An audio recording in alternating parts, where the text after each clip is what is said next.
Hello, everyone, and welcome to Behind the OR, the Peter Surgical Podcast channel, where we invite experts to reveal to us what's happening behind the closed doors of the operating room. Together, we will explore surgeries and procedures and discover more about a surgeon's life in their daily mission. Take off your gloves, take a breath, and let's talk Behind the OR. Bonjour à toutes et à tous et bienvenue dans notre nouvel épisode de cette série de podcasts Behind the OR avec Peter Surgical. C'est le docteur Hassan Dbar, chirurgien cardiovasculaire au Maroc, à Tanger. Alors, constituer une équipe, qui et comment ? La notion d'équipe n'est pas toujours celle à laquelle on s'attendrait. En effet, cette entité diffère en définition selon la culture socio-professionnelle dans laquelle nous sommes amenés à évoluer. Dans le premier épisode de cette série de podcasts, je vous évoquais ma toute première expérience professionnelle au Maroc. Je la qualifierais absolument pas d'échec, mais de leçon. Le chirurgien que j'avais rejoint et moi n'avions pas la même vision sur le long terme, tout simplement. De mon côté, le projet consistait à étoffer une activité existante. De son côté, il s'agissait de s'affirmer en tant que chef d'une équipe de 2 chirurgiens au sein d'une association. Nos correspondants allaient devenir communs, par la force des choses, dans une communauté médicale en vase clos, et cela devenait, à son sens, problématique. Au lieu d'y voir un renfort et un soutien, s'est installée la crainte d'une forme de concurrence. Les joies d'exercice libéral dans un environnement où l'envie de chefferie, l'illusion parfois du pouvoir et le rapport, on va dire, à l'argent, aux honoraires peuvent être source d'incompréhension et de malentendus malheureux. On aurait pu penser que rebondir après cela allait être très difficile, mais disons que les chirurgiens cardiovasculaires ici au Maroc ne courent pas les rues. Comme nous l'évoquions dans notre précédent épisode, le ratio par million d'habitants est de 3,5 chirurgiens cardiovasculaires par million d'habitants. Quelques semaines après, me vint la proposition d'un ami cathétériseur qui, déçu par la même personne, visage en fait d'un système dont les valeurs ne nous correspondaient pas, nous avions eu la chance d'être approchés par une structure au sein de laquelle un projet médico-chirurgical cardiologique ou cardiovasculaire pouvait être envisagé. Avant toute chose, il faut bien s'entourer. La bienveillance professionnelle ne doit absolument pas être un luxe. Mais comme le disait si bien l'un de mes maîtres, qui se reconnaîtra, je le salue au passage, de 1, gentil n'est pas un métier, et de 2, la confiance n'exclut pas le contrôle. Notre spécialité, de par son caractère vital, impose de tout verrouiller en amont pour une sécurité maximale. Tout comme dans un cockpit, le commandant de bord se doit d'énoncer sa checklist pour vérifier le plan de vol et la conformité technique de l'appareil, vous devez vous aussi assurer de plusieurs éléments. Avant de dire oui à tout projet, il vous faudra donc vous assurer d'un certain nombre de prérequis sur lesquels aucune concession ne sera possible. La structure qui accueillera votre activité doit disposer d'un bloc opératoire conforme aux normes ISO d'une chirurgie prothétique, avec un bio-nettoyage réglementaire, un contrôle des flux d'air, un contrôle des températures. La salle opératoire doit disposer des équipements de base, des scopes avec des renvois d'écran, des tables opératoires avec bascule, des scies lithiques, des bistouris électriques, des aspirations murales, des prises à oxygène et à air. Quand on vient à parler de la machine CEC, elle doit être également conforme. Il faudra exiger un contrôle technique par le revendeur ou par un prestataire avant son utilisation. Faites-la également vérifier par un perfusionniste aguerri. En ce qui concerne la composition des boîtes d'instruments, faites-la vous-même et assurez-vous du circuit de stérilisation et de l'entretien. Si le matériel proposé par la structure n'est pas adaptable à votre technique chirurgicale, exigez encore une fois le matériel adapté.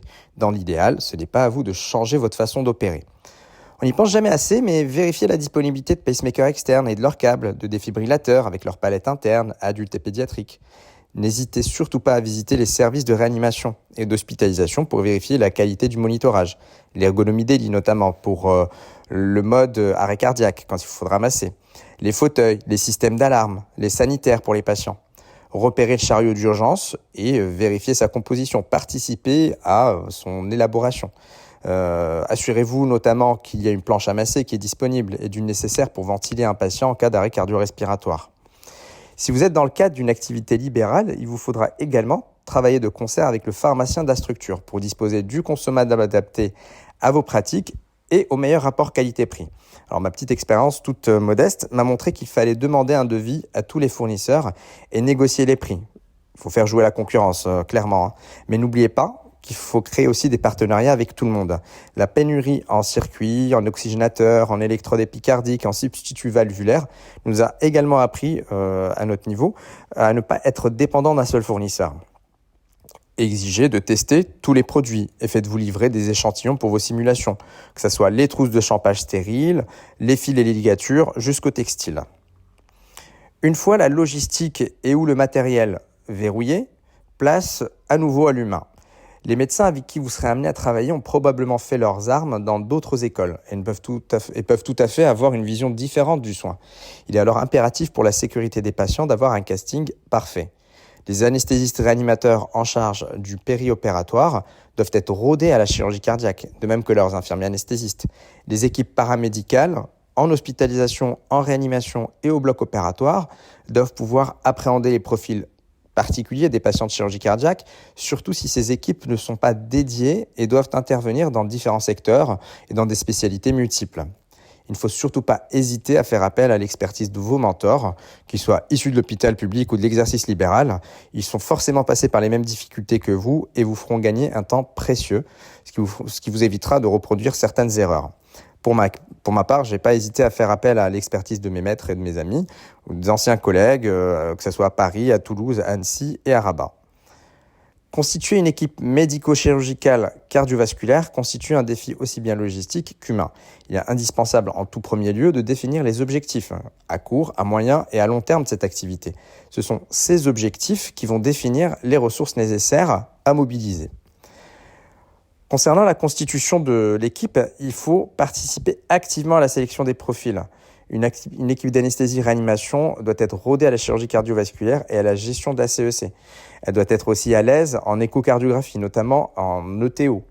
L'équipe paramédicale, c'est plus difficile à sélectionner, surtout dans un environnement d'activité libérale. Les profils, on va dire qualitatifs, sont déjà pris et ils sont déjà rares. Et ils sont souvent fidélisés à une équipe. Il va donc falloir former des profils naïfs. Ce processus, il est long. Il va vous demander beaucoup de patience et de pédagogie. Pour ma part, j'ai recyclé et remis au goût du jour les cours que j'avais dispensés en IFSI, donc à l'Institut de formation de soins infirmiers, que ce soit pour l'anatomie, la physiologie, la pathologie. Il a fallu aussi faire une formation, on va dire, rapide sur le tard sur la machine CEC. Quels sont ses constituants, sa mise en place, son sevrage, son retrait. Il a fallu visionner énormément de vidéos des différents temps d'intervention pour des équipes qui n'ont jamais vu un thorax ouvert ni un cœur battre in situ. Il a également fallu se familiariser avec le nom de certains instruments spécifiques à la spécialité et certains consommables dédiés. Plusieurs simulations ont été nécessaires également pour maîtriser tous les temps périopératoires, de l'arrivée des patients au bloc, que ce soit l'arrivée des patients au bloc debout ou en brancard, à l'installation sur la table opératoire, à la détertion, au sondage urinaire, à la préparation de la table pont et de la back table avec les instruments, les consommables nécessaires, aux différents temps d'intervention, au champage stérile adapté spécifique, à l'instrumentation, à la sortie des malades et leur transfert en réanimation. Cette étape, elle est longue, au moins 2 mois. C'est une période à laquelle nous avons évidemment ajouté un stage pratique d'1 mois au sein d'une équipe déjà rodée. J'en profite d'ailleurs pour remercier l'équipe de la clinique Agdel, du professeur et du docteur Belhaj à Rabat pour leur aide précieuse. L'équipe étant constituée, il faut fédérer l'ensemble des collaborateurs, qu'ils soient médicaux, paramédicaux, administratifs et les investisseurs. On n'oublie pas que nous sommes dans un contexte d'activité libérale. La frustration des débuts est une constante prévisible. Un recrutement de patients insuffisant, une courbe d'apprentissage longue corrélée à une faible activité opératoire, des temps opératoires plus longs, une rentabilité moindre et non immédiate comparativement à l'investissement initial. Il faut en avoir conscience et ça permet d'envisager les choses avec plus de sérénité. Votre réseau de correspondants ne se fera pas du jour au lendemain. Pour que rien ne soit laissé au hasard et éviter toute improvisation, il est primordial que le projet soit écrit de façon claire, en ayant pour fil conducteur, évidemment, la concertation permanente en hard team. Il faut établir un organigramme, ce qui va permettre de définir le rôle de chacun et d'éviter les glissements de tâches. C'est aussi une sécurité qui va éviter de diluer les responsabilités. Une fois les rôles définis, l'étape suivante consistera à écrire les protocoles de soins. Protocole préopératoire, périopératoire, en réanimation et en hospitalisation. Tout doit y passer. De la douche et de la préparation tégumentaire au pansement de cathéter central, en passant par la gestion des drains, tout. Les procédures d'urgence, que ce soit la reprise au bloc opératoire, la reprise en réanimation pour un arrêt cardiaque sur tamponnade, tout doit également être écrit et affiché. Le chariot de reprise, qui doit être constitué en amont, doit être accessible et identifié. La conduite à tenir doit être claire et elle doit être sue de tous les personnels médicaux et paramédicaux qui vont prendre en charge le patient. Enfin, et on n'en parle jamais assez, l'activité libérale peut être l'occasion de nombreuses mésententes, qu'elles soient d'ordre moral ou matériel. Il ne faut absolument pas hésiter à discuter avec vos futurs collaborateurs, les actionnaires de la structure d'exercice notamment, des tâches et des obligations qui vous engageront les uns aux autres. Aborder les notions d'exclusivité, la qualité des soins et les services rendus attendus, l'engagement mutuel à la formation des équipes, à la mise en place d'une démarche qualité, de projets de développement et de coopération, de vos honoraires aussi. Plusieurs modèles de protocoles d'accord existent sur la toile. En conclusion, ne vous lancez pas dans une activité chirurgicale sans que tout soit cadré. Il en va évidemment en premier lieu de la sécurité de vos patients, mais également de la confiance de vos collaborateurs et de vos correspondants. L'aléa thérapeutique et le décès de certains patients est malheureusement une constante statistique. Mais ne pas mettre tous les efforts possibles dans la prévention des erreurs et des accidents évitables, c'est une faute déontologique. Soyez irréprochables.